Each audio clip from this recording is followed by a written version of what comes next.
Hello বন্ধুরা, of time টিভির পক্ষ থেকে আপনাদের স্বাগত। নির্বাচন কমিশন ইসি থেকে জামানতের অর্থ ফেরত না পেলে আবারও হাইকোর্টে যাবেন বলে জানিয়েছেন হিরো আলম।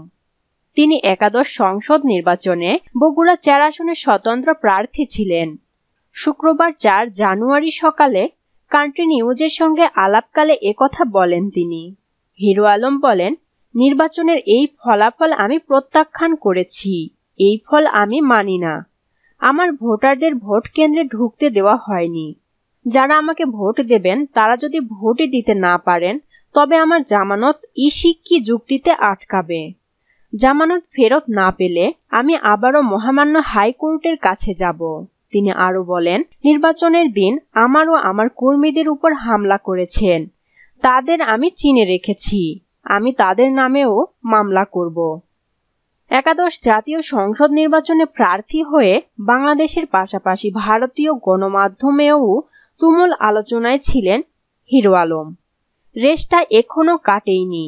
ইসিকে হাইকোর্ট দেখানো হিরো আলম বগুড়া ৪ আসন থেকে স্বতন্ত্র প্রার্থী হিসেবে সিংহ প্রতীকে লড়েছিলেন।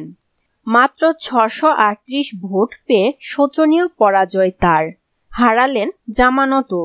রাজনীতিবিদ না হলেও সবার কৌতূহলের জায়গা থেকে হিরো আলমের পরাজয়ের সংবাদ পরিবেশন করছে দেশের প্রায় সব গণমাধ্যম।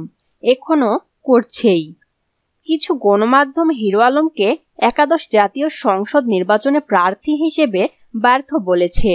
তবে হিরো আলম নিজেকে ব্যর্থ বলছেন না। তিনি উল্টো বগুড়া ৪ আসনের পুরো নির্বাচন ব্যবস্থাকে ব্যর্থ বলছেন। তার অভিযোগ, তার ভোটার সমর্থকদের ভোট কেন্দ্রে ঢুকতে দেওয়া হয়নি। ভোটের পরিবেশ সুষ্ঠু থাকলে তিনি এমপি নির্বাচিত হতেন।